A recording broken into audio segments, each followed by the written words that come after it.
Imagine Europe in the early 13th century, its fields stretching endlessly, dotted with small villages, churches, and castles. Life was steady, if harsh. Farmers rose with the sun, worked their plots, and prayed that famine, plague, or raiding soldiers would not take what little they had. In this world, religion was not a private matter but the air people breathed. The church directed not only prayers but also politics, economics, and even war. And it was from this world that one of history's strangest and most tragic episodes emerged: the so-called Children's Crusade. This movement did not begin with armies of knights, banners, or polished armor. Instead, it began with visions, with the voices of prophets, and with children who believed they had been chosen by God to succeed where kings and noblemen had failed. The crusading spirit had already dominated Europe for over a century, since 1095, when Pope Urban II first called upon Christians to take up arms and reclaim Jerusalem from Muslim control. Crusades have been launched in waves. Some achieved temporary victories, others ended in devastating losses. But by the early 1200s, enthusiasm was fading. The First Crusade had achieved the dream of capturing Jerusalem, but subsequent crusades struggled to hold it. It was in this climate of waning hope and deep spiritual hunger that the Children's Crusade took form. Chroniclers speak of two boys, one from France and one from Germany, each claiming to have received divine visions. The French boy, Stephen of Cloyes, only 12 years old, appeared before King Philip II of France in 1212. He carried a letter, which he claimed was from Christ himself, instructing him to lead a new crusade not of hardened warriors but of the pure and innocent. When the king dismissed him as a fraud, Stephen turned to the common people, preaching in villages and towns. His message struck a chord. Thousands began to follow him, boys and girls, peasants and shepherds, orphans and farm children, many no older than 12 or 14. Some adults joined too, not to fight but to watch over the children, to shepherd them along the roads. Their belief was simple yet profound. Where knights had failed through sin and greed, innocent children would succeed through purity and faith. Miracles, they believed, would part the seas and open the gates of Jerusalem. Meanwhile, in Germany, a boy named Nicholas of Cologne reportedly led a similar movement. He declaimed divine guidance, and he gathered thousands of followers, many of them children. Accounts differ, some say 7,000, others claim as many as 20,000 joined, like Stephen's followers. Nicholas's crusaders set out with no supplies, no weapons, and little understanding of the journey ahead. They carried wooden crosses, sang hymns, and marched with faith as their only armor. Their goal was the Holy Land, but between them and Jerusalem lay thousands of miles of treacherous terrain, from the Alps to the Mediterranean Sea. And so, barefoot and ill-prepared, they began their march. The sight was unforgettable. Villages along the route watched as endless. Streams of children walked by, boys with shepherd staffs, girls clutching icons, all singing and chanting prayers. Some wore makeshift cloaks with crosses stitched on. Chroniclers describe the sound of their voices rising like a chorus through valleys and fields, echoing off the stone walls of medieval towns. To some observers, it was inspiring, even miraculous. To others, it was unsettling, a madness sweeping across the land. But faith alone could not shield them from hunger, exhaustion, or disease. As the journey wore on, children collapsed along the roadside. Some starved, others fell ill. Parents who tried to pull their children back into the safety of villages often failed. The children, convinced of their holy mission, pressed onward. Local priests and bishops were divided. Some saw the movement as heresy, a dangerous fanaticism outside the church's control. Others pitied the children and tried to provide food or shelter. The march itself became a strange mixture of pilgrimage and exodus. Stories circulated of miracles, springs of water appearing where none had been, wolves frightened away by prayer, and even sick children healed by the power of faith. Yet alongside these tales of wonder were Tragedies: entire groups succumbing to starvation, children drowning while crossing rivers, or wandering lost through forests for days. By the time Stephen's followers reached the Mediterranean, their numbers had dwindled. Weary and starving, they gathered along the shores of Marseille, expecting a miracle. Just as Moses had parted the Red Sea, they believed God would part the Mediterranean and allow them to walk into the Holy Land. Day after day they waited. The sea remained still. Here the story darkens. Two local merchants approached the children with an offer: ships to carry them across the sea to Jerusalem. It seemed a miracle had come after all. Thousands boarded the vessels, singing praises as the sails caught the wind. But not all would reach the Holy Land. Many of those ships never sailed east. Instead, they were sold into slavery in North Africa, vanishing from history. Others perished when storms wrecked the overcrowded ships on rocky coasts. Chroniclers write of cries echoing through the night as children drowned in the churning sea. What began as a march of faith ended in tragedy, betrayal, and silence. Only a small fraction of the original thousands ever returned home.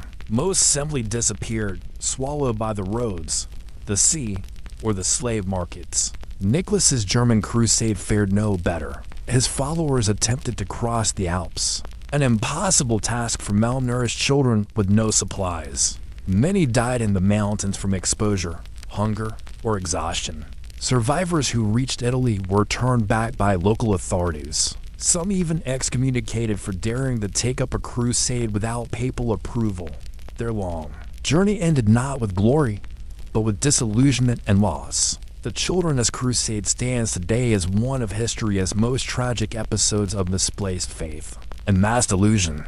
It revealed the desperation of a Europe clinging to the dream of reclaiming the Holy Land, even as the reality of geography, politics, and human suffering made the dream impossible. For the children, it was a march into nowhere, a journey defined by hunger, betrayal, and tragedy. And yet, the question lingers: how did so many thousands of villagers, children, even their parents become swept up in this strange movement? What did it say about the medieval world? That innocence was seen as more powerful than steel, and purity more effective than strategy. The answers lie not just in the faith of the children, but in the world they lived in, a world where visions and miracles felt as real as stone walls and where hope was often the only defense against despair. If we step back and look at the Children's Crusade not just as an event, but as a reflection of its time, it begins to reveal more than just a tragic march. It shows us the mindset of medieval Europe and the way religion, fear, and longing shaped the lives of ordinary people. Why would thousands of children believe they could succeed where armies of knights had failed? The answer lies in the fabric of their world. Life in 13th century Europe was heavy with hardship. Famine and disease were frequent visitors. Villages might suffer poor harvests for several years in a row, leaving families with little more than bread and watered-down ale. Infant mortality was staggering. Many children never lived past their 5th birthday. To survive to adolescence was already considered a blessing. Against this backdrop, religion was more than faith. It was the promise of meaning, of salvation, of something greater than the daily struggle. The Crusades had once carried that same promise. When Pope Urban II first called for warriors to march to Jerusalem in 1095, the response was overwhelming. It was not only a military campaign, but a spiritual one. Those who took part were promised forgiveness of sins, a clean slate before God. That idea still held enormous power in 1212, but the failures of previous crusades had left many disillusioned. Kings and knights seemed too worldly, too concerned with wealth and politics. Their campaigns often ended in failure because of greed, betrayal, or sheer disorganization. Into this atmosphere came the belief that purity was stronger than power. The idea that innocent children, untouched by sin, could achieve what hardened warriors could not resonated deeply. Stories of miracles were common in medieval life: saints healing the sick, holy relics saving towns, and visions of angels guiding peasants. So when Stephen of Cloyes and Nicholas of Cologne claimed divine visions, people listened. Their age itself was part of their credibility. Who could doubt the sincerity of a child?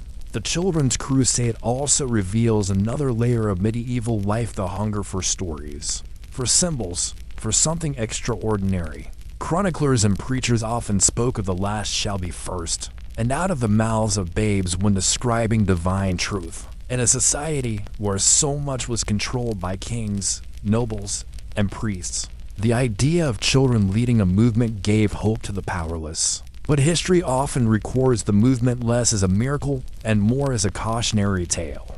Accounts differ widely about what actually happened. Some chroniclers claim that most of the children never even left their villages, that the entire story was exaggerated by later writers. Others insisted that tens of thousands really did march, and that their fate was as grim as described slavery, death, or disappearance. The truth likely lies somewhere in between. What is clear is that both Stephen and Nicholas inspired genuine followings, and those followers were not all children in the modern sense. The medieval world considered children to include anyone too young for knighthood or marriage, meaning adolescents and even young adults may have joined. Many were peasants, apprentices, or shepherds seeking escape from poverty and despair. To march to Jerusalem, even on foot, was to march toward hope, toward purpose. We must also remember the geography of Europe. The journey from France or Germany to the Mediterranean was not a simple walk. It meant crossing rivers, trudging through forests, and climbing mountains. Roads were rough tracks of mud, and bandits lurked in the countryside. For barefoot children, many without proper clothing, each mile was a test of survival. Chroniclers mention groups begging for food in towns, some stealing when turned away, and many collapsing from exhaustion. Yet still, the march continued. One reason this movement haunts history is its sense of inevitability. From the very start, anyone with a practical eye could see the impossibility of the children's mission. They had no supplies, no weapons, and no political backing. The papacy never approved their crusade. Local lords and bishops often warned them against it. Yet the march pressed on, fueled not by logic but by faith. And faith, in the medieval imagination, was stronger than armies. The tragedy deepened when merchants in Marseille offered their help. These men promised ships to carry the children to Jerusalem, feeding the belief that God would provide a miracle at sea. Instead, they saw a prophet.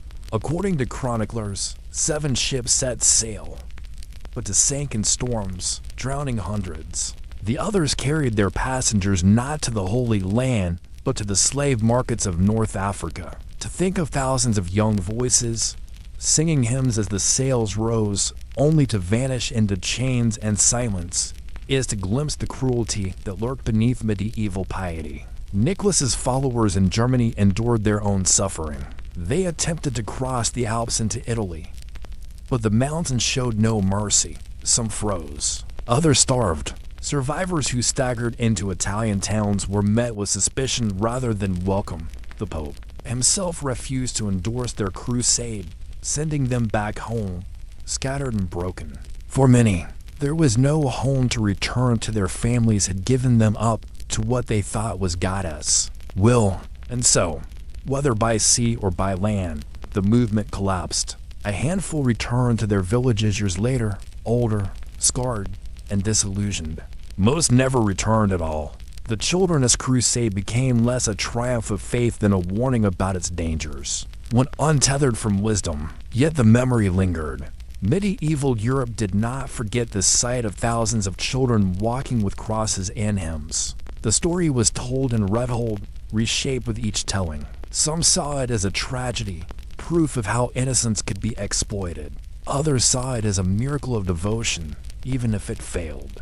Still others dismissed it as foolishness, the dangerous fantasy of peasants desperate for hope. And that brings us to an important question.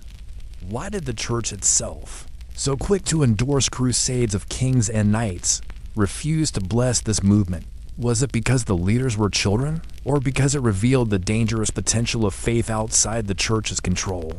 The Children's Crusade was more than just a failed march, it was a mirror of its age. It showed the power of vision, the danger of desperation, and the ease with which innocence could be twisted into tragedy. But the story does not end here. To truly understand its legacy, we must look at what came after the myths it created, the lessons it offered, and the way it shaped Europe's understanding of faith, power, and folly. When we look back at the Children's Crusade from the perspective of history, it becomes less a single story and more a series of echoes that shaped how Europe thought about war, faith, and innocence. The march itself had ended in disaster, but its meaning would ripple outward, riddled in chronicles, sermons, and even songs. In some ways, the myth of the Children's Crusade proved far stronger than the actual event.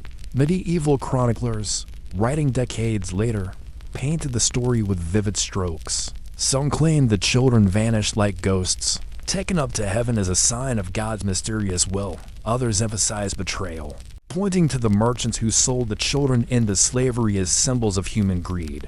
A few insisted the march never happened at all, that it was an invention born from rumor and exaggeration. But whether real or embellished, the story carried lessons that no audience could ignore. For many listeners, the crusade embodied the danger of unrestrained zeal in an age where religion was inseparable from daily life. This was a sobering message. Faith, it seemed, could inspire not only bravery, but also folly. The very purity that was supposed to save the Holy Land had instead led thousands to ruin. Preachers used the tale as a warning. Good intentions were not enough without wisdom and discipline. At the same time, the story revealed something about the people of medieval Europe themselves. It was not kings or bishops who marched, but ordinary families, shepherds, apprentices, and village children. Their march showed how deep the longing for Jerusalem ran, not just among nobles, but among the poor. To them, the Holy Land was not a political prize, but a spiritual home, a dream worth dying for. That dream, though crushed, continued to haunt Europe long after the march had ended. In later centuries, the Children's Crusade became a symbol in unexpected ways. Renaissance thinkers riddled it as a cautionary tale of misplaced idealism. Reformation preachers pointed to it as proof of corruption, showing how the innocent had been abandoned while popes and princes pursued their own power. Even modern historians have struggled to pin it down. Was it truly a march of children? Or was it a crusade of the poor, mislabeled by elites who dismiss peasants as children? The uncertainty itself is part of its legacy. History often leaves us with fragments, half-truths shaped by the hands of those who wrote them down. The Children's Crusade reminds us how easily fact can blend with myth, how stories grow in the telling, and how memory can be more powerful than reality. But perhaps the most haunting aspect of this story lies in its silence. We know the names of Stephen of Cloyes and Nicholas of Cologne, but the voices of the thousands who followed them are lost. We do not know what the children sang as they walked, what prayers they whispered when hunger gnawed, or what they felt as ships carried them away from their dreams. Their part in history survives only in the faint outlines left by others, and yet, that silence speaks. It tells us of a world where desperation could send entire villages marching toward the unknown, where innocence could be weaponized, and where hope itself could lead to ruin in the end.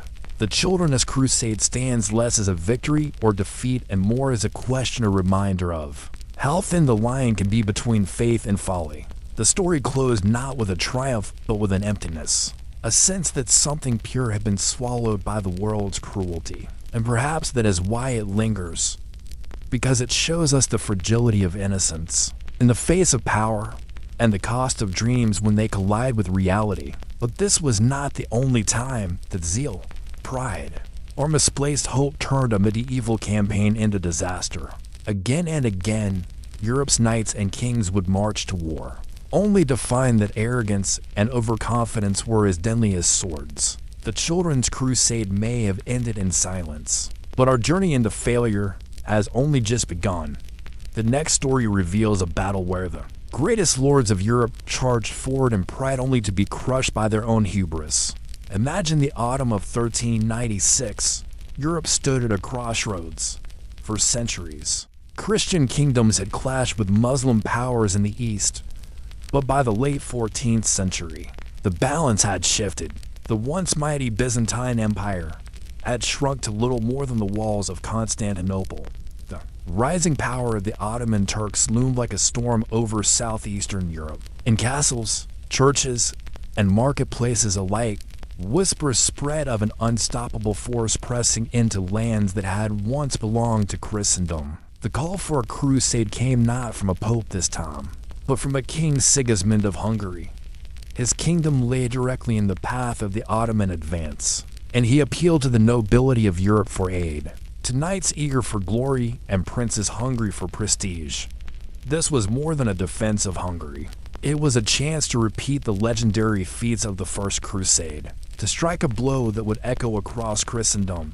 And so, lords from France, Burgundy, the Holy Roman Empire, England, and beyond gathered their banners. They brought armor polished to a shine, war horses bred for battle, and entourages of squires and servants. Chroniclers described their camp as a glittering display of European power silks, gold embroidery, and coats of arms that turned the fields into a tapestry of colors.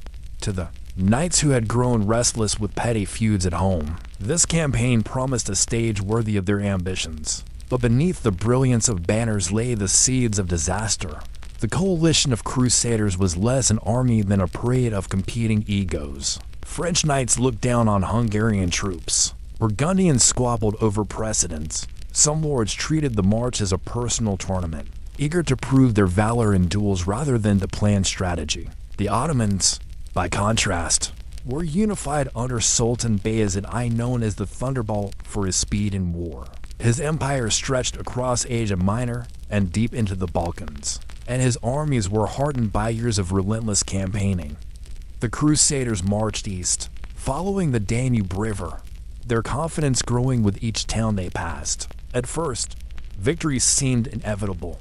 Ottoman garrisons fell back, leaving fortified towns vulnerable, castles surrendered or were stormed, and the Crusaders looted with abandon. Villages burned behind them as if to light their path to glory. To the lords of France and Burgundy, it seemed the Turks were already in retreat, fleeing before their chivalric might. Yet Sigismund of Hungary, who knew the Ottoman way of war, warned his allies not to underestimate the enemy. He urged caution, discipline, and patience. He advised that the vanguard be composed of seasoned Hungarian and Transylvanian infantry, men who knew the terrain and the enemy's tactics. But the French knights scoffed. They believed themselves the rightful leaders of Christendom's armies. To them, to ride in the rear while common infantry fought in front was an insult to their honor. Pride, not prudence, guided their voices. As the Crusaders advanced toward the fortress of Nicopolis, Bayezid was already on the move. His scouts shadowed the European army, reporting every step. His plan was not to retreat, but to lure the enemy into a trap. Outside Nicopolis, he positioned his troops carefully.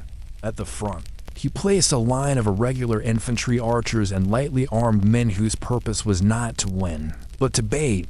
Behind them, hidden by the terrain, he massed his elite cavalry and janissaries, waiting for the moment when the Crusaders' pride would carry them headlong into destruction. The siege of Nicopolis began in September.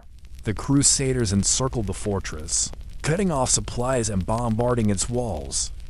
But time was not on their side. Bayezid's army drew closer each day, and reports of its size grew ever more alarming. Still, the knights remained overconfident. They dreamed of decisive battle, of charging with lances lowered, of riding into legend as their forefathers had done in the First Crusade. When word came that Bayezid's army had arrived, the Crusader camp erupted with excitement rather than fear.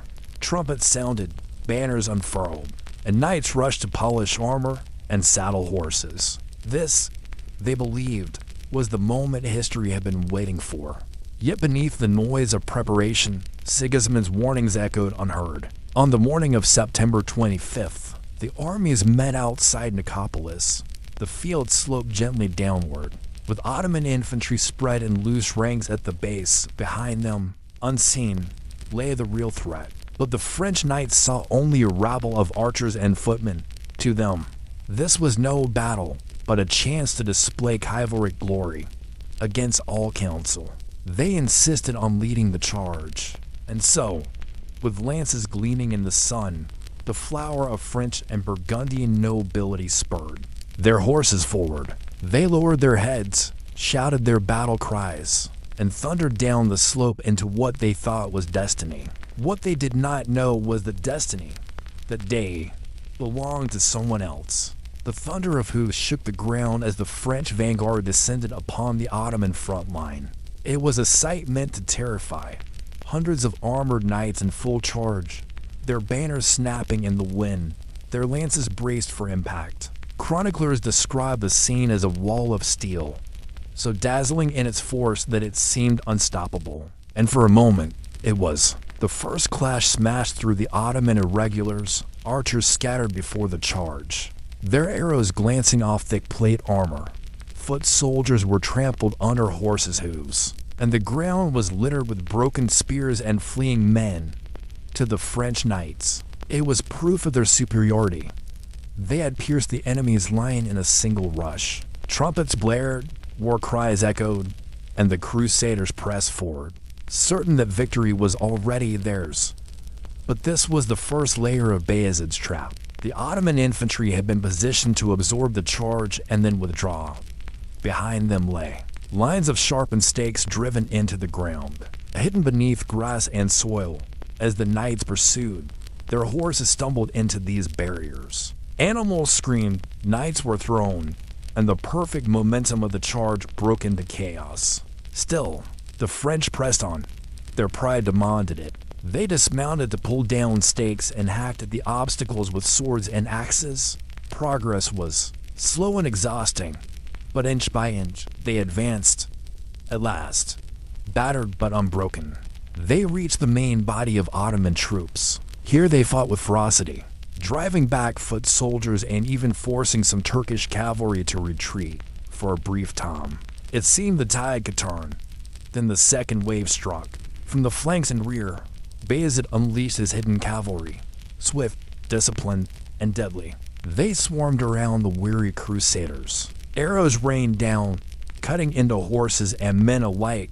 The French knights, heavy in armor and exhausted from tearing through the stakes, could not maneuver quickly. What had begun as triumph turned into encirclement.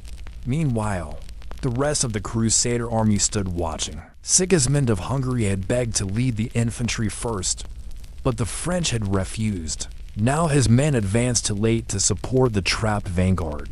The Hungarian infantry fought valiantly, shields locked and spears braced, but they faced the full fury of Bayezid's forces. The coordination that could have saved the Crusaders was absent. Each contingent fought alone, scattered across the battlefield. In the chaos, divisions among the Crusaders deepened. French knights accused their allies of cowardice. Some Burgundians tried to withdraw and regroup, only to be cut down by Ottoman horsemen. Even the renowned Hospitallers and Teutonic knights, veterans of crusading, found themselves overwhelmed.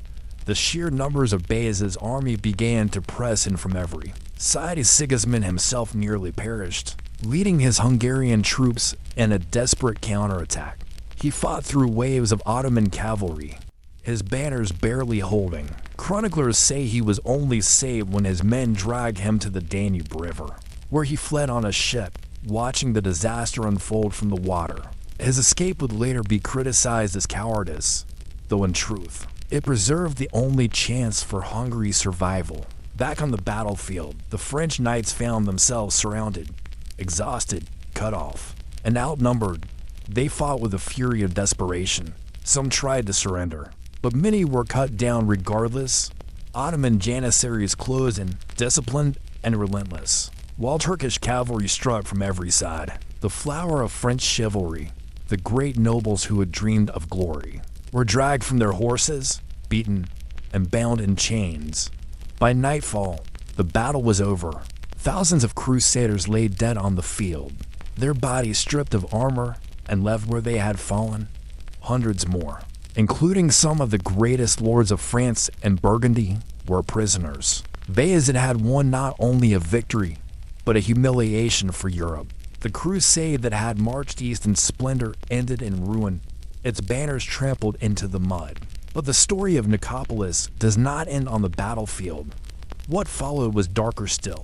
Bayezid, furious at the destruction his enemies had caused, ordered the execution of thousands of captured soldiers. Chroniclers describe long lines of prisoners, hands bound, marched before Ottoman guards. One by one, they were beheaded, their bodies cast aside in heaps. The mass killing shocked Europe when news spread, cementing Nicopolis as not just a defeat but a catastrophe. And yet, the highest-ranking nobles were spared for ransom. Bayezid understood the politics of war. To kill ordinary soldiers was a warning. To hold nobles for ransom was a profit. Dukes, counts, and lords were sent into captivity, awaiting the gold their families would pay for their release. It was a bitter irony. The same men who had marched in arrogance survived, while thousands of common soldiers perished without mercy. The disaster of Nicopolis reverberated across Europe. What was meant to be a show of unity against the Ottomans instead revealed division, arrogance, and folly. For the French nobility, it was a wound to pride that would not heal quickly. For Hungary, it meant devastation and vulnerability. And for the Ottoman Empire, it was confirmation of their rising power, a sign that even the combined might of Europe's chivalry could not stop them. Yet the story of Nicopolis does not end with blood and defeat alone. The prisoners who survived carried their memories back to Europe. Their accounts spread across courts and castles, reveled with shame, anger, and sorrow. And in those stories, we find the deeper meaning of Nicopolis, not only a battlefield disaster, but a lesson in the dangers of pride, disunity, and the blindness of arrogance. Still, one question lingers. Why, after so many warnings, did the Crusaders ignore the counsel of caution? Why did they rush headlong into a trap so clearly laid? When the smoke cleared and the cries of the dying faded in the silence, Nicopolis left Europe with more than a battlefield strewn with corpses that left a scar on its memory. For centuries afterward, poets, chroniclers, and kings spoke of that day, not as a victory or even as a struggle, but as a humiliation so deep that it haunted chivalry itself. News of the defeat spread slowly but relentlessly. Messengers carried the story from castle to castle, monastery to monastery. In France, the tale struck hardest. Many of the kingdom's most celebrated nobles had either perished or were languishing in captivity. The loss of so many men was not just a military blow, but a social one. Families left leaderless, lands without heirs, dynasties weakened, mothers, wives, and children waited in vain for men who would never return, or else scrambled to raise impossible sums of ransom to buy their freedom. King Charles VI of France, already plagued by bouts of madness, could do little more than mourn. The Burgundian dukes, whose splendor had fueled much of the crusade, were left to pay dearly for their relatives' release. Even the papacy, which had offered little real leadership to the campaign, could not ignore the shame. Instead of uniting Christendom, Nicopolis revealed its fractured pride, its inability to act with discipline against a common threat. For Sigismund of Hungary, the defeat was catastrophic. His kingdom stood exposed, its defenses shattered. Although he survived, many branded him a coward for fleeing. Yet in truth, had he not escaped, Hungary might have fallen entirely. Still, the bitterness lingered. Hungary would spend decades recovering from the devastation, and its trust in Western allies would never fully heal. Meanwhile, Sultan Bayezid I emerged with glory enhanced. To his followers, Nicopolis was proof that the Ottomans were destined to rule, that their power was ordained to expand. He paraded his captured nobles as trophies, bargaining for their ransoms, while spreading tales of European weakness. For a brief moment, it seemed as if nothing could stop his advance. Ironically, Bayezid himself would later fall, defeated and captured by Timur, the great conqueror from Central Asia. But for that moment in 1396, his star shone brightest. Fueled by the ruin of Europe's proudest knights, the lessons of Nicopolis were clear. Though not always heeded, pride had blinded the Crusaders. Their refusal to listen to local allies, their obsession with honor over strategy, and their underestimation of the Ottomans had all conspired to doom them. Chroniclers later emphasized how the glitter of armor and the arrogance of nobles outweighed the wisdom of discipline. The battle became a symbol not only of defeat, but of the collapse of the medieval idea of chivalry itself. In the centuries that followed, Nicopolis was retold as both tragedy and warning. For the French, it was a bitter reminder of arrogance. For Hungarians, it was proof of the West's unreliability. For the Ottomans, it was a jewel in their crown of victories. And for historians today, it remains one of the clearest examples of how pride can undo even the mightiest of armies. But perhaps the most haunting part of Nicopolis lies not in the chronicles of kings or nobles, but in the silence of the common soldiers. The nameless thousands who perished on that field left no voices behind. Their sacrifice was not gilded in songs of chivalry or remembered in family lineages. They were buried where they fell, forgotten by the very lords whose pride had led them to ruin. Their story lingers only in the lesson that arrogance, when paired with disunity, can destroy even the greatest of causes. And so, the Battle of Nicopolis ended not as a triumph of faith, but as a grim reminder of folly. It showed Europe that courage without wisdom and faith without unity were doomed to collapse. The Crusaders had marched in brilliance, yet returned in chains and ashes. But Nicopolis was not the only medieval campaign where misplaced zeal and human weakness led to ruin. There were others, each with their own strange mixture of faith, ambition, and failure. The next tale carries us into a crusade that went so far astray. It did not even reach its intended enemy of war that began with noble intentions, but ended with Christians turning their swords against other Christians. Imagine being told you were about to embark on the holiest mission of your life, a journey across seas and continents to strike at the very heart of Islam, to liberate Jerusalem itself. That was the promise whispered across Europe at the dawn of the 13th century. Preachers filled churches with fiery sermons, urging knights and peasants alike to take up the cross. The Fourth Crusade, proclaimed in 1202, was meant to succeed where others had failed. The allure was irresistible. Knights longed for glory, forgiveness of sins, and the treasures of the East. Merchants dreamed of the wealth that awaited if trade routes could be secured. The papacy, desperate to reassert authority, framed it as both sacred duty and divine opportunity. It seemed, at least in spirit, that Europe had never been more ready to reclaim the Holy Land. But almost immediately, cracks began to show. The Crusaders' ambitions were vast, but their pockets were not to carry thousands of soldiers, horses, and supplies across the Mediterranean required fleets of ships, something only Venice could provide. The Venetian Doge, Enrico Dandolo, an old man blinded by age but still sharp of cunning, struck a bargain. His republic would build a fleet of magnificent galleys to ferry the Crusaders to the east, but in return, they demanded an astronomical fee. When the Crusaders gathered in Venice, they realized the terrible truth. They had overpromised and underpaid. Far fewer men had arrived than expected, and the treasury was nowhere near full enough to satisfy the Venetians. The great expedition threatened to collapse before it had even begun. Desperation led to compromise, and compromise soon twisted the crusade off its holy path. Dandolo, cunning as ever, proposed a solution.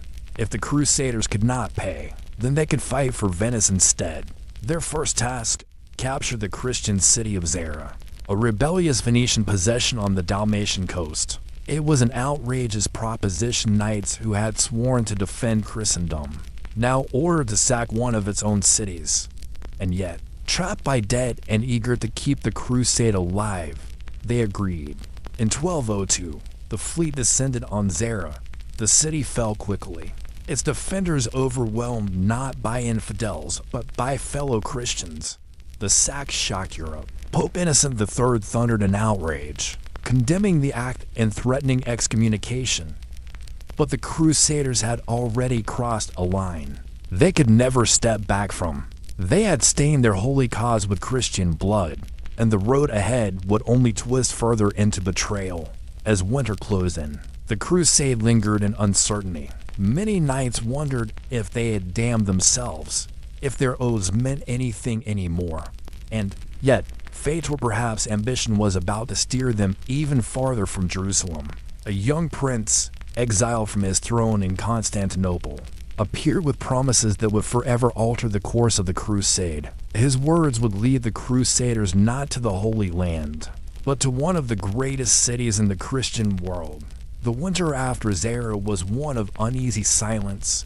Crusaders camped uneasily in foreign lands, staring at the sea that was supposed to carry them east to Jerusalem.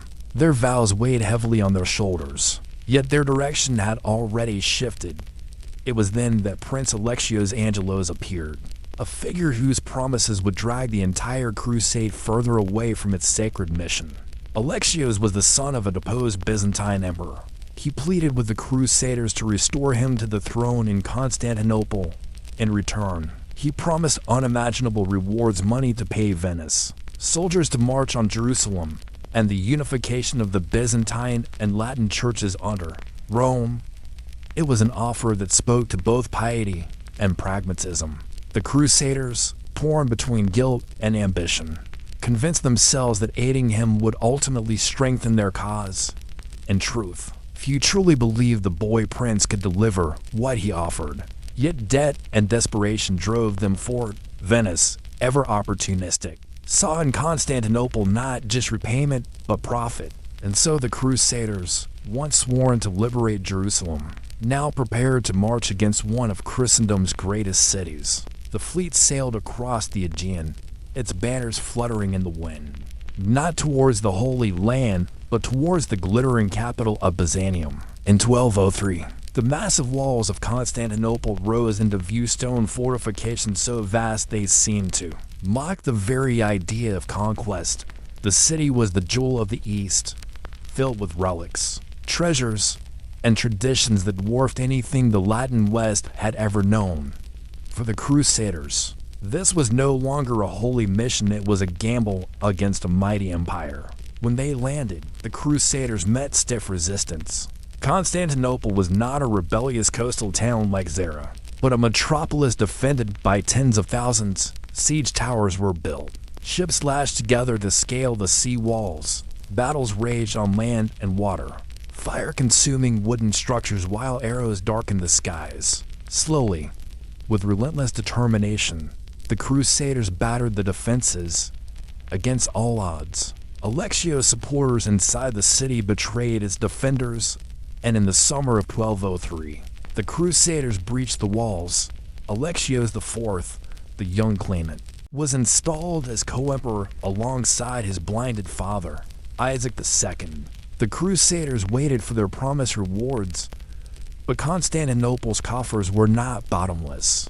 Alexios struggled to fulfill his extravagant pledges. Taxes were raised, treasures melted, even church valuables seized, angering the Byzantine people. Hatred for the Latins grew rapidly in the streets. By winter, the city boiled with resentment. Riots broke out, fires spread through neighborhoods, and clashes between Greeks and Crusaders became daily occurrences. The fragile alliance collapsed when Alexios was overthrown and murdered, replaced by Alexios V, a ruler who had no intention of honoring the Crusaders' demands. The Crusaders, now stranded in hostile territory, faced an impossible choice. They could abandon the campaign and return home empty-handed, or they could strike at Constantinople again, not for Jerusalem, not for God, but for survival and vengeance. And so, in the spring of 1204, the Crusaders prepared for a second assault. This time, there would be no pretense of restoring a rightful emperor. This time, Constantinople itself was the prize. The spring of 1204 dawned with smoke rising above the Bosporus. The Crusaders, once pilgrims sworn to reclaim the Holy Land, now stood as besiegers outside the walls of the greatest Christian city in the world. Their vows to God were buried beneath layers of debt, desperation, and anger. What began as a holy mission had twisted into something darker. something that even the Pope himself had never intended. The defenders of Constantinople, now under Emperor Alexios V, braced themselves. They strengthened walls, armed civilians, and prepared for a final stand. But the city was divided within, suspicion running rampant, and many knew that morale had been shattered by years of political intrigue and betrayal. Still, few believed that the Crusaders, outsiders, and debtors could ever breach the towering triple walls that had stood for centuries. But the Crusaders had grown hardened by necessity. They lashed ships together, building floating platforms that could reach the sea walls. Siege towers rolled forward. Iron rams hammered the gates, and relentless assaults tested the city's defenses day after day. The Venetians, masters of the sea, directed naval assaults that broke through crucial positions. Then, in mid-April, the unthinkable happened. The Crusaders poured into Constantinople. Panic erupted as citizens fled through narrow streets. Flames spread quickly, leaping from wooden roofs and consuming entire districts. The city that had stood for nearly 1,000 years as the bastion of Byzantine glory fell not to Muslims, but to fellow Christians. What followed was 3 days of chaos that seared itself into memory. Churches were looted, relics desecrated, and monasteries violated. Priceless icons were torn from their settings. Gold and silver were stripped from altars, and even the great Hagia Sophia itself was plundered. Latin knights, meant to defend Christendom, paraded their spoils while Venetian merchants filled their ships with treasures destined for the West. For many Crusaders, it was the first time they had seen such wealth, and they justified their actions as repayment for broken promises. But for the people of Constantinople, it was nothing short of a nightmare. The sacred city, heart of the Eastern Christian world, lay in ruins. Trust between the Latin West and Greek East was shattered, a wound that would never heal. Instead of uniting Christendom, the Crusaders had torn it apart. In the aftermath, the Crusaders carved up the Byzantine Empire, like scavengers dividing a corpse. A Latin empire was proclaimed, with Baldwin of Flanders crowned as emperor, while Venice claimed key ports and islands, securing its dominance in Mediterranean trade. Yet their control was fragile, their conquests resented, and within decades much of what they had seized would be lost. The Fourth Crusade had begun with vows to liberate Jerusalem. It ended with the betrayal and plunder of Constantinople. The Pope, horrified, condemned the sack, but the damage was irreversible. Christianity itself had been divided more deeply than ever before, and the Holy Land remained far out of reach. It is one of history. As most bitter irony is that a crusade meant to save Christendom instead delivered one of its greatest wounds. And as you reflect on the burning of Constantinople, consider this. What does it mean when a holy mission loses its way so completely that it destroys the very world it sought to save? The Crusaders would never see Jerusalem, but their actions would echo for centuries. And this was not the only medieval campaign to end in failure. In fact, another crusade, just as ambitious, collapsed almost before it even began. When you think of medieval sieges, you might imagine thunderous catapults, heroic assaults, and a swift, decisive outcome. But in truth, most sieges were not dramatic clashes of steel and fire. They were slow, grinding contests of patience, disease, and hunger. And nowhere was this truer than at the Siege of Acre, one of the longest and most miserable episodes of the Crusades. The year was 1189. Jerusalem had already fallen into the hands of Saladin, the great Muslim leader whose victories had stunned Christendom. To reclaim the holy city, the Crusaders needed a strong base in the region, and the coastal fortress of Acre was the key. Whoever held Acre controlled not just the coastline, but also the supply lines that sustained armies in the Levant. Taking it back was essential if any further campaign was to succeed. And so began a siege that dragged on for nearly 2 years. What started as a determined assault quickly devolved into an enormous camp of frustration. Tens of thousands of men gathered around the city, knights from across Europe, peasants who had answered the call, merchants chasing profit, and even women and children who followed the crusading host. The camp sprawled along the coast, tents stretching as far as the eye could see. It was less an army than a temporary city, one that swelled and withered with the tides of fortune. At first, the Crusaders tried to storm Acre directly, battering the walls with engines, hurling stones, and launching desperate charges. But Saladin's forces encircled them from behind, trapping the besiegers in a deadly vice. The Crusaders were not just fighting a city, they were fighting to survive between two enemies, with the walls of Acre before them and the armies of Saladin at their backs. As months passed, exhaustion set in. Supplies dwindled, food became scarce. Horses, once the pride of the knights, grew thin and weak. Disease spread through the crowded tents, carried by poor sanitation and stagnant air. What was meant to be a holy war began to feel more like a slow death, yet still they stayed. Reinforcements trickled in from Europe, bringing new hopes each season, but never enough to break the stalemate. Ships arrived with food one week, only for famine to return the next. The siege of Acre was not a battle of courage, it was a battle of endurance, and for many, endurance was running out. Some days the Crusaders hurled stones and fire at the walls. Other days, they simply stared at them, too weak or too hopeless to fight. Arguments broke out between leaders, each blaming the other for delays and failures. The ordinary soldiers, meanwhile, could only wonder how long they would suffer before relief or ruin arrived. The city of Acre stood firm, its defenders supplied by the sea, its walls repaired as quickly as they were damaged. For every day the Crusaders remained outside its gates, their own strength diminished. And so, as the first year of the siege dragged into the second, many began to whisper the unthinkable. Was this holy mission already lost?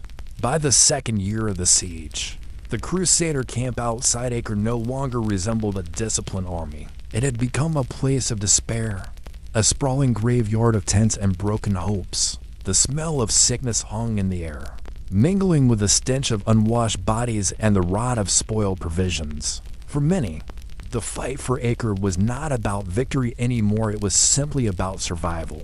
Disease spread mercilessly. Dysentery, typhus, and fevers claimed lives daily.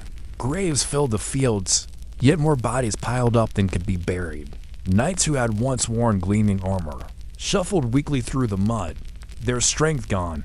Horses, reduced to skin and bone, collapsed under their riders. The ordinary foot soldiers often fared worst, lacking proper shelter or food. And entire families who had followed the crusade died quietly in the shadows of the walls. Leadership fractured under the strain. Rivalries between the French, the Germans, and the newly arrived English grew bitter. Each faction accused the others of cowardice or mismanagement. Richard the Lionheart of England and Philip II of France, both kings who eventually came to lead the siege, found themselves at constant odds, their tempers flaring in public disputes. Instead of unity, the Crusader camp seethed with division. Inside Acre, the defenders fared little better, though Saladin's armies kept them supplied by sea. Conditions were dire. Food was rationed, and disease struck within the walls just as it had without. The garrison fought bravely, repairing breaches, launching counterattacks, and holding firm against constant bombardment. Still, they looked to Saladin for relief, and he struggled to keep his forces strong enough to push the Crusaders back. His men were weary too, stretched thin across multiple fronts, their supplies dwindling under the constant demands of war. The battle became one of attrition, where every small gain seemed meaningless. Siege engines were built, destroyed, and built again. Mines were dug beneath the walls, only to be collapsed by counter-mines. Assaults claimed hundreds of lives without moving the line forward a single yard. Each day felt like the one before, a monotony of struggle that slowly eroded the will of both sides. At times, moments of strange humanity broke through. Prisoners were exchanged. Messages passed between camps. There were even stories of Crusaders and Muslims speaking across the lines, acknowledging each other's suffering in the seemingly endless stalemate. For all the hatred stoked by religion and politics, The men on both sides were bound by the same exhaustion, the same question of how much longer they could endure. But for the leaders of Christendom, failure was not an option. Jerusalem was lost, and Acre was the gateway to reclaiming it. If Acre could not be taken, the Third Crusade would collapse entirely. And so, in the summer of 1191, with fresh reinforcements finally arriving and the will of the defenders beginning to crack, the Crusaders prepared for one final, all-out assault. It was a gamble that would cost thousands of lives. The question was no longer whether Acre could be taken. It was whether there would be anything left of the Crusaders by the time it fell. By the summer of 1191, the siege had dragged on for nearly 2 full years. The Crusaders were gaunt, disease-ridden, and weary of waiting. Yet hope flickered again as reinforcements arrived. Richard, the Lionheart of England, fresh from his voyage across the Mediterranean, and Philip II of France, with his disciplined knights and resources. The presence of 2 kings infused the exhausted army with new resolve. Richard's arrival in particular changed the atmosphere. Though gravely ill with fever, he directed siege operations with relentless energy. His engineers constructed massive trebuchets, machines capable of hurling stones the size of boulders against Acre's walls. Under his command, bombardments grew more organized and devastating. Philip, too, pressed the attack, though tensions between the 2 kings simmered constantly beneath the surface. Within the city, the defenders fought valiantly. Saladin sent reinforcements and supplies whenever possible, but his armies were stretched thin and unable to break the Crusader lines. Morale faltered inside Acre's walls, food dwindled, disease spread, and the defenders, surrounded on all sides, realized their situation was becoming untenable. The final assault came in July. Siege engines pounded the walls day and night, while miners tunneled beneath towers to bring them crashing down. Crusader infantry surged forward, ladders clattering against stone, arrows raining overhead. After weeks of relentless pressure, a breach finally opened. The defenders, unable to hold both the walls and their crumbling spirit, surrendered. On July 12, 1191, Acre fell. Trumpets sounded, banners rose above the walls, and the Crusaders at last claimed the city that had cost them so much blood and time. Cheers erupted in the camp, but they were hollow, for the victory came at a terrible price. Tens of thousands had died in the mud and filth outside those gates, their sacrifices buried beneath the clamor of triumph. But even in victory, bitterness lingered. The division between Richard and Philip grew sharper. Philip, weary of conflict and ill himself, soon departed for France, leaving Richard in sole command of the crusade. Worse still, the surrender terms agreed upon with the defenders unraveled. Richard demanded that Saladin fulfill the conditions, paying ransom and releasing Christian prisoners, but delays and disputes poisoned negotiations. In one of the most infamous moments of the crusade, Richard, frustrated with the stalemate, ordered the execution of thousands of Muslim prisoners outside Acre's walls. It was a grim reminder that even in triumph, cruelty and desperation ruled the battlefield. The fall of Acre did not end the crusade, but it set the tone for what was to come. Richard would go on to fight Saladin in a series of battles across the Holy Land, yet Jerusalem itself remained out of reach. The siege of Acre, with all its misery, hunger, and exhaustion, had been a victory in name, but in reality, it revealed the futility of the larger mission. For 2 years, men had starved, rotted, and killed each other for control of one city. And in the end, the Holy Land was still beyond their grasp. It was a victory that tasted more like failure, a grim reminder that in the medieval world, the line between triumph and ruin was often vanishingly thin. As the fires of Acre smoldered, another battle was already looming on Europe. As Horizon 1, where humble peasants would shock the noblest knights of the age. In the summer of 1302, the fields outside the Flemish town of Courtrai were quiet, filled with tall grass swaying in the wind. But soon, those same fields would be littered with the bodies of knights, men who had ridden in with the full confidence of their noble blood and heavy armor. only to be humbled by peasants armed with little more than pikes and courage. The story begins in Flanders, a prosperous region of medieval Europe. Flanders was not merely a backwater. It was a hub of cloth production and trade. Its wealth built on bustling markets and connections to England's wool industry. The cities of Ghent, Bruges, and Ypres thrived, their merchants and artisans wielding influence that rivaled the nobility. Yet this prosperity also made Flanders a prize, and the French crown sought to dominate it. By the turn of the 14th century, tensions boiled over. The French king, Philip IV, known as Philip the Fair, extended his authority over the region, stationing garrisons in Flemish cities and demanding allegiance to the merchants and burghers of Flanders. This was humiliation. To the ordinary weavers and craftsmen, it was oppression. Rebellion stirred in the streets in 1302. That rebellion erupted. Flemish townsfolk rose against the French, slaughtering garrisons in a bloody uprising known as the Bruges Matins. French soldiers were dragged from their beds and cut down by men who had never been trained for war. For the first time, the craftsmen and guildsmen of Flanders showed that they would not bow easily to foreign control. Philip IV responded swiftly. He dispatched an army of nearly 8,000 men, including around 2,500 heavily armored knights, the elite of medieval warfare. These knights were the pride of France, men who had trained their entire lives to dominate the battlefield.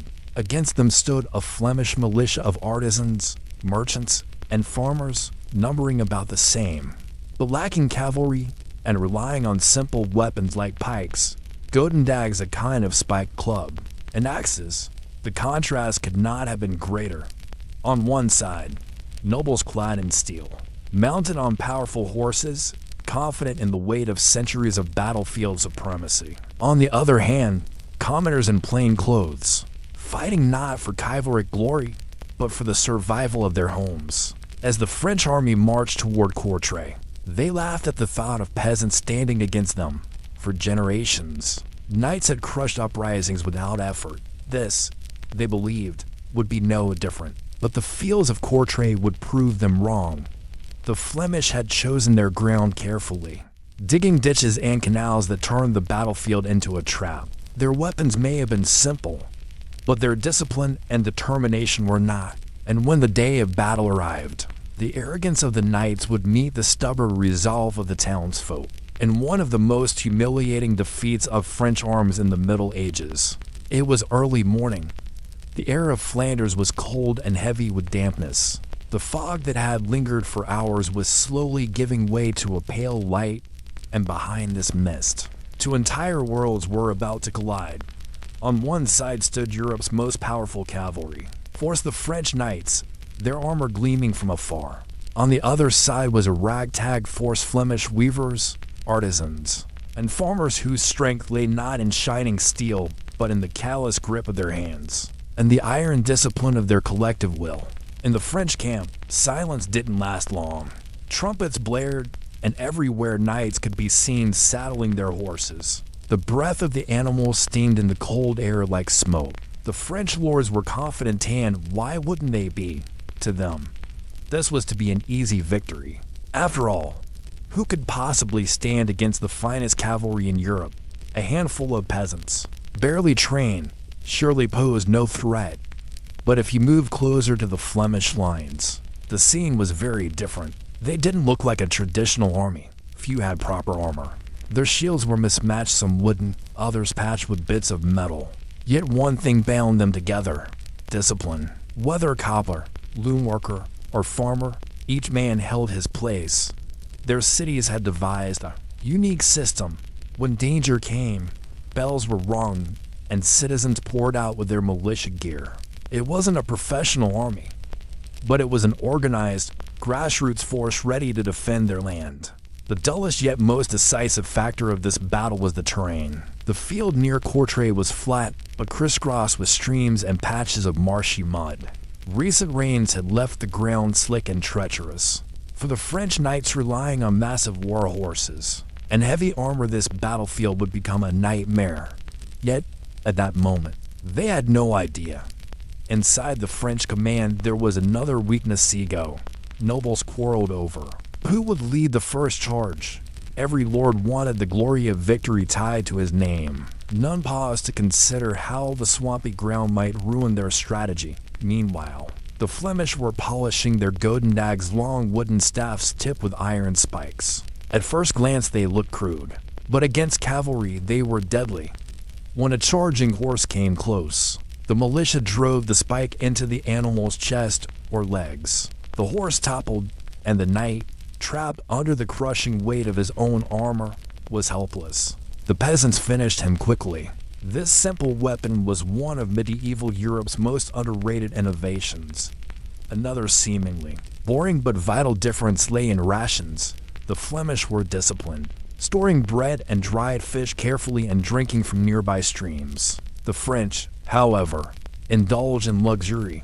Their lords had wine barrels, roasted meat, and servants attending them. But when battles dragged on for hours, fatigue and poor nutrition struck hardest at the elite knights. This small detail grew into a major imbalance. Communication was another decisive factor. French knights were powerful as individuals, but coordination between them was weak. Each lord charged under his own banner, and if the tide turned against him, others rarely came to his aid. The Flemish exploited this flaw by holding a tight formation, like a shield wall, where every man protected his neighbor. Psychologically, this mattered too. Imagine being an armored knight on horseback, only to find your charge halted by a wall of peasants who refused to break. Confidence began to crack. On the day of battle, when the French launched their first great charge, they expected to smash the Flemish line in one sweep instead. Their heavy horses bogged down in the mud, speed fell, momentum stalled, and as they reached the front ranks, Gotendags were waiting. Horses fell, knights were thrown, and peasants realized something they had never dared believe before: the invincible cavalry could be stopped. That single moment electrified their morale. Here's a grim detail often forgotten. Falling in armor wasn't glorious. A knight could carry up to 50 kilos of steel. If he toppled into wet mud, rising again was almost impossible. Suffocation inside that steel shell was a real danger to ordinary artisans.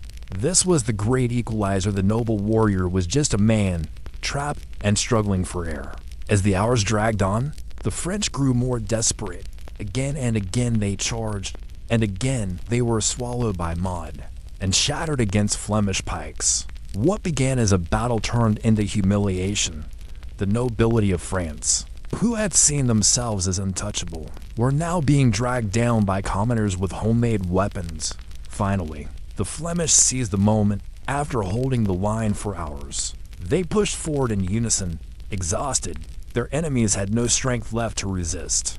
Many knights were captured and stripped of their ornate armor, which the victors took home as trophies. One last, almost trivial detail gave the battle its lasting name. The Flemish collected the golden spurs from fallen knights, symbols of their rank and mastery of horsemanship.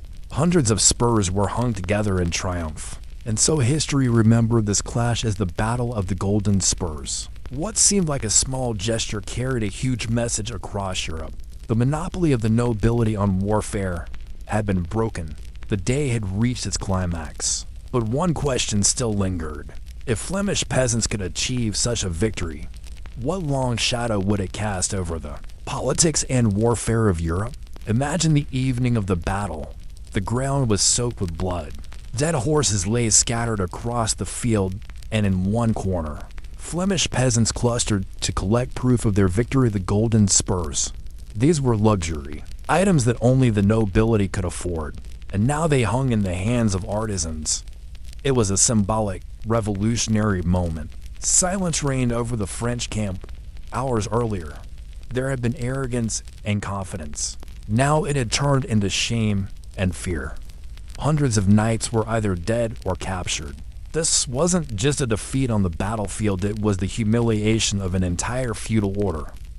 But the question remained, what now? Did winning this battle mean that peasants were permanently equal to the nobility? Or was this a temporary miracle that might never happen again? The first impact of the Flemish victory was political. The cities of Flanders, previously crushed under French dominance, now openly claimed their independence. After Courtrai, a strong message spread: urban militias. If discipline could defeat any feudal cavalry, other regions in Europe took note. Here's a detailed history students love: military reforms. After Courtrai, European kings and nobles realized that survival without a professional standing army was difficult. Previously, kings relied on knights. Each noble brought their vassals knights to form an army. But when a peasant militia could defeat knights, a structured, trained infantry became even more essential. This was a turning point, marking the rise of infantry as central to European warfare. Another important effect was social psychology. The peasant class began seeing themselves differently. Imagine a weaver who spent his life at the loom, now holding the spur of a French knight. It was a symbol of empowerment. It gave peasants and artisans self-confidence, showing that they were not just taxpayers. They could shape their own destiny. This planted the seeds for social uprisings in the centuries to come. And there's another, more technical but fascinating effect: the organization of town militias. After Courtrai, Flanders cities turned their militias into permanent institutions. Bells and weapon storage systems were structured, leaders were elected, and training drills were organized. It was almost like a proto-democratic system. The people were responsible for their own defense. Yet this victory had a dark side. France refused to accept the humiliation. In the following decades, there were multiple retaliations. Sometimes France won temporarily, sometimes Flanders. But one thing was clear: Europe's battlefields were no longer playgrounds for knights alone. Infantry, discipline, and knowledge of terrain had become equally important. Courtrai's victories set a precedent beyond Flanders. Later, Swiss pikemen used the same strategies repeatedly to crush cavalry. An English longbowman defeated French knights at Crécy and Agincourt. A pattern emerged: disciplined foot soldiers could defeat elite cavalry. This permanently changed Europe's power structure. Back to the battlefield itself, Flemish soldiers, despite their victory, were exhausted. Many were injured, and casualties were high. Yet morale was so high that every home and workshop rang with songs of triumph. Flemish chroniclers turned the battle into a legend, and when an event becomes myth, its impact lasts even longer than history. For the French nobility, Courtrai became an embarrassment remembered for generations. Ironically, it also motivated them to reform their armies. This is a boring but important pattern. Every defeat becomes a lesson. Courtrai turned Europe into a battlefield laboratory. Ultimately, this story gives a universal lesson. In every age, elites believe themselves invincible. But when ordinary people stand together with unity and discipline, they can challenge the most entrenched systems. Courtrai was not just a medieval battle, it was a reminder that resilience and collective discipline can reshape history. And the battle's name, Golden Spurs, was no mere romantic title. The spurs still exist in museums, a symbol of the time when artisans and weavers defeated Europe's most powerful knights. Imagine standing on that battlefield, with muddy ground littered with helmets and wooden staves. It might seem boring, just another medieval clash. But seen in context, it feels like the first step of a revolution. And so ends our story of Courtrai, a battle that began with arrogance and confidence, and ended with a symbolic victory that forever altered the balance of Europe. If you found this battle fascinating, the next story will take you even deeper into the strange and forgotten corners of history. Think, the knight's humiliation was shocking. Wait until you hear how a crusade meant to capture the Holy Land ended up destroying one of the greatest Christian cities of the medieval world. Imagine a medieval European town, narrow cobblestone streets, market stalls overflowing with bread, cheese, and cheap trinkets, and church bells marking the rhythm of daily life. People were so immersed in their routines that even the tiniest rumor could spread like wildfire. Around 1212, one such rumor shook all of Europe. The rumor was of a miraculous new crusade, not for knights or kings, but for children. A crusade that would reclaim Jerusalem without swords, without weapons, through innocence and faith alone. You might wonder, how did people believe such an idea? Europe at the time was in a period where the Crusades had become almost permanent. Popes and kings repeatedly called on people to reclaim the Holy Land, and every call was considered a divine duty. But earlier crusades like the first and second have been bloody and exhausting. For knights and nobles, it was a career. For peasants and townsfolk, it meant nothing but suffering and taxes. In this environment, a new narrative gained popularity. Adults had become corrupt, and because of their sins, the Holy Land could not be reclaimed. Only the purity and innocence of children could truly impress God. It was a spiritual shortcut if knights had failed. Maybe children could succeed. The spark came in France. A shepherd boy, known in chronicles as Stephen of Cloyes, claimed that Christ appeared to him and gave him a divine letter. Stephen began preaching in local monasteries and towns.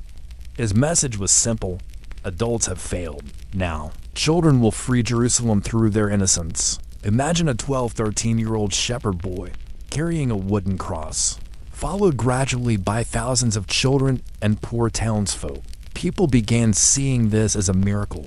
Parents sent their children along, believing it was God's work.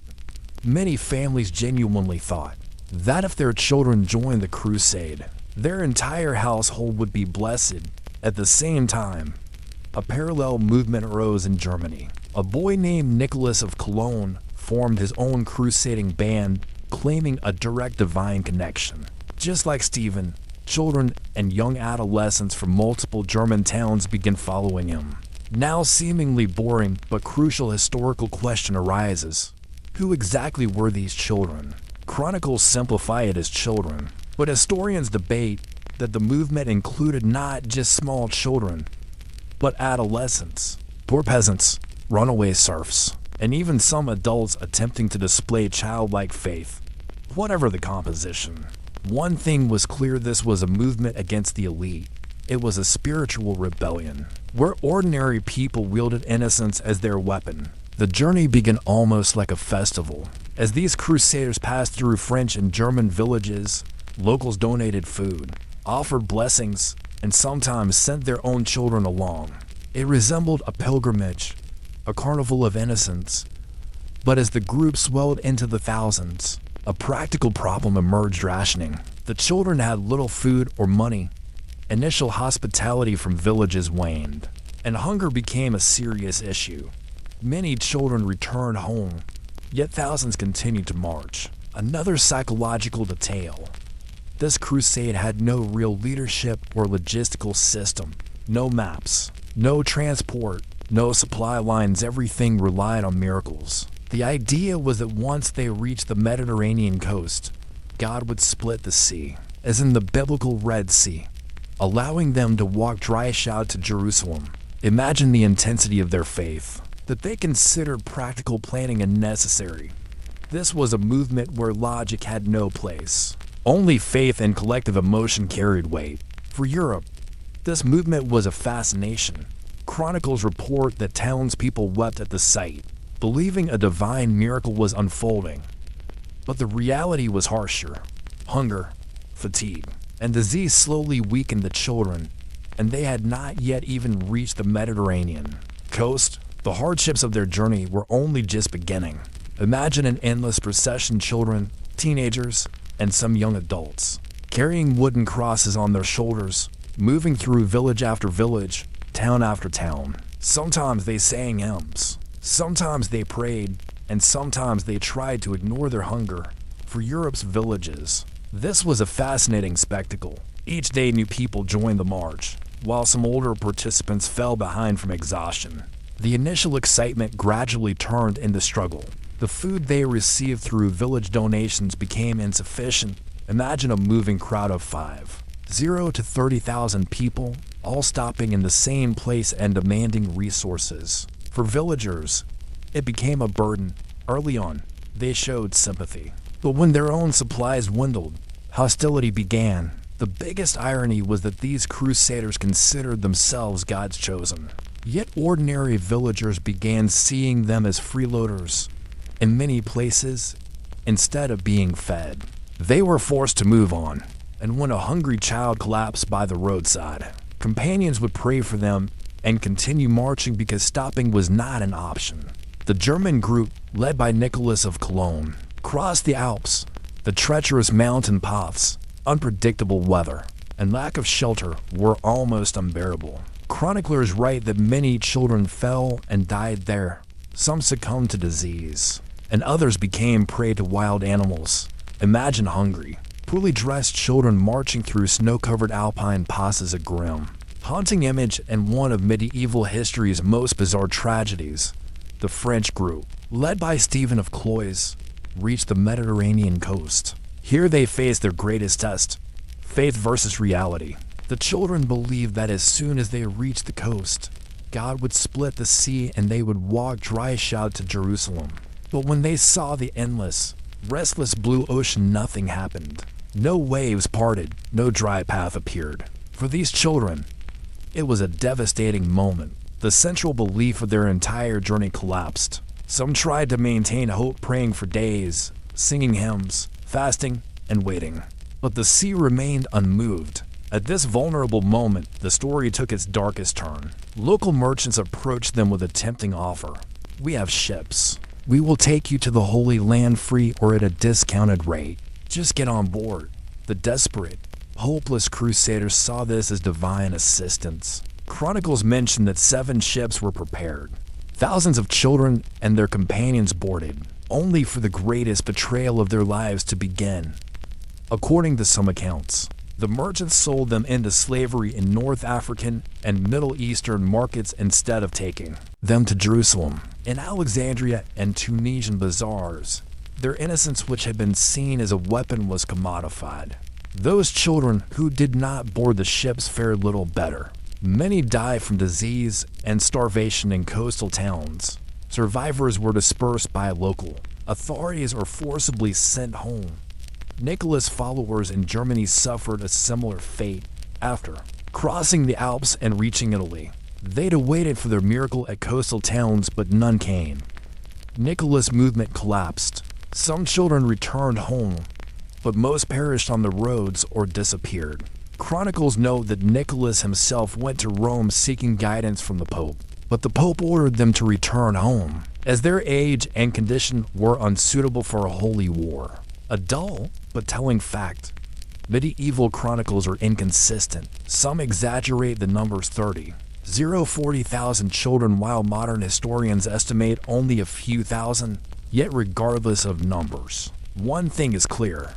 This mass movement was a humanitarian tragedy. The cruelest irony was that the children and their families genuinely believed they were on a holy mission, yet their innocence was exploited. Faith, meant to be their shield, became their vulnerability. Imagine the grief of parents whose children never returned. In European villages, the children's crusade was remembered with a mix of awe and sorrow. For some, it was proof that God does not act without wisdom. For others, it was a tragedy born of corruption and exploitation.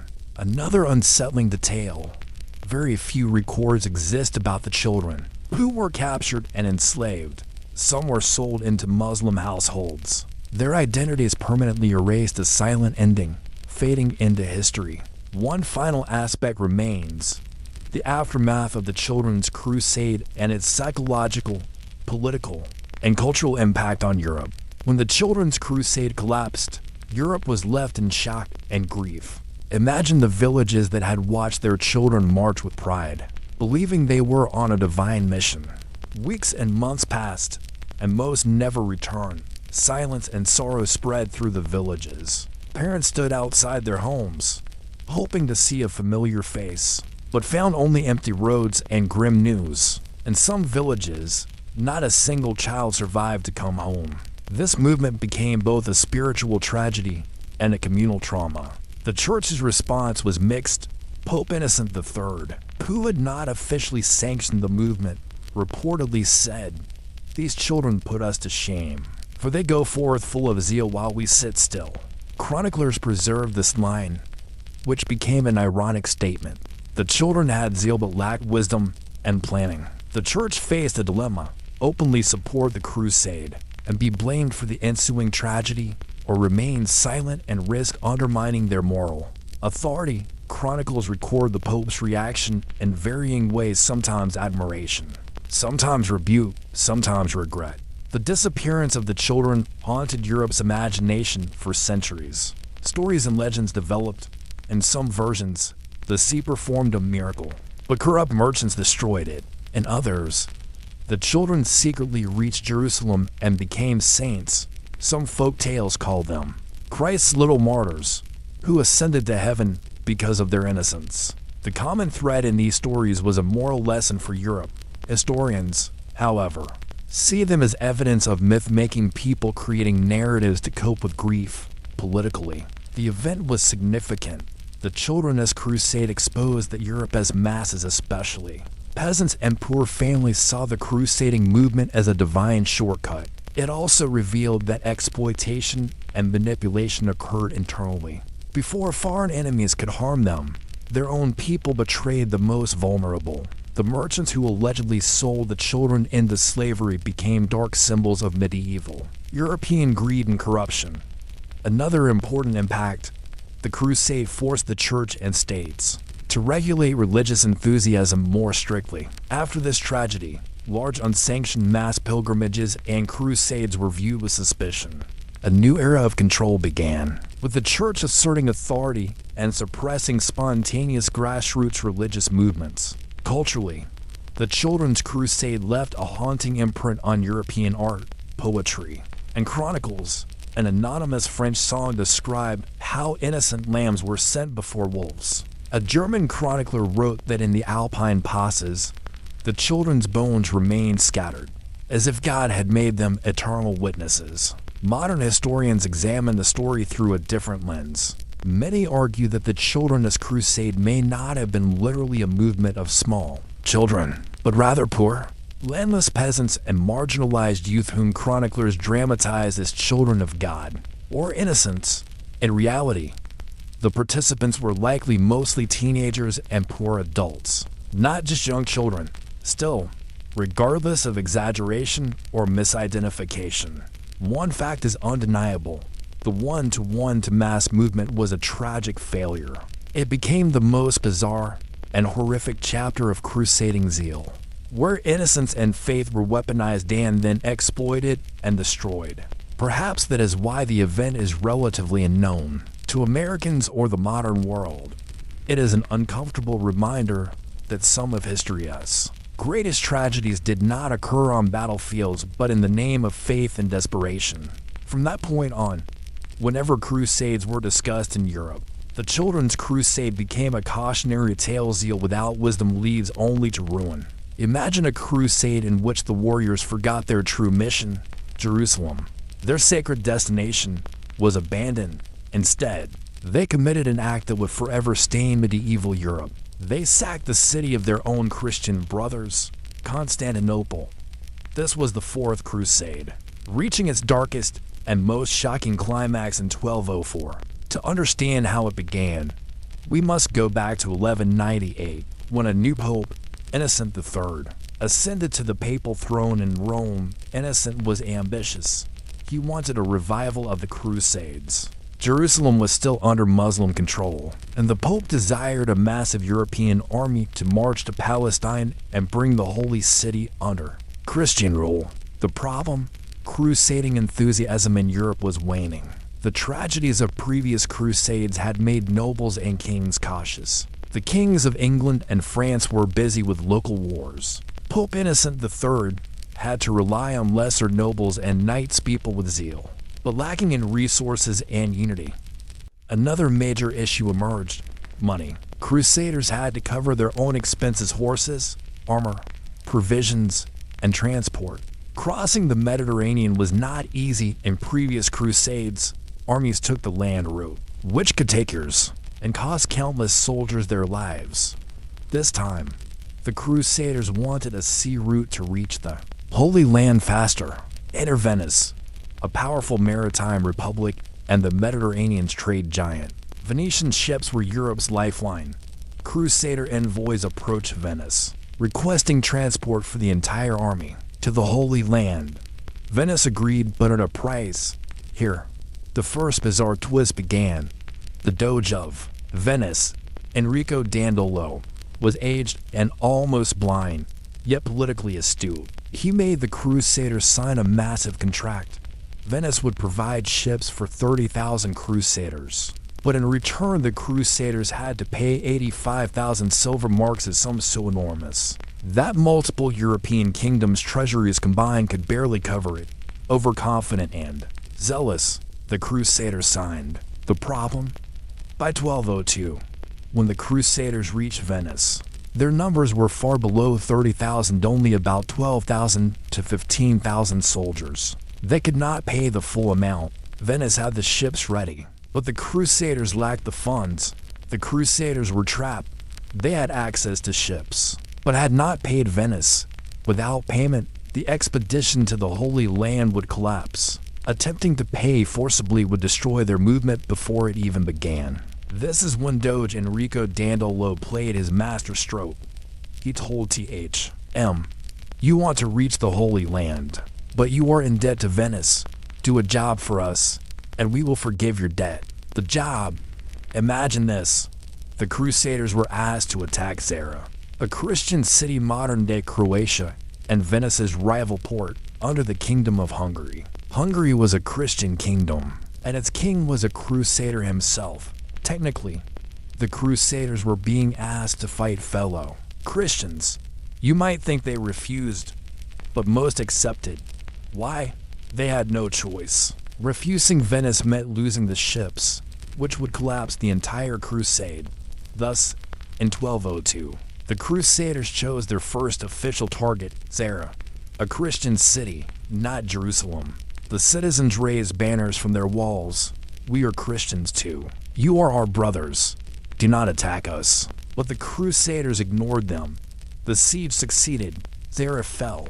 The city was sacked, and the Pope, Innocent III, was furious. Innocent immediately excommunicated the Crusaders and Venetians. Yet the Crusaders practically ignored him. A mass religious movement was now running against its own Pope. A bizarre twist in this crusade. Another problem arose. The Crusaders became stuck in Zara with weakened supply lines. They now needed a new sponsor. Enter an unexpected guest. Byzantine Prince Alexios Angelos. Alexios was the son of a dethroned emperor, seeking to reclaim the throne from his uncle in Constantinople.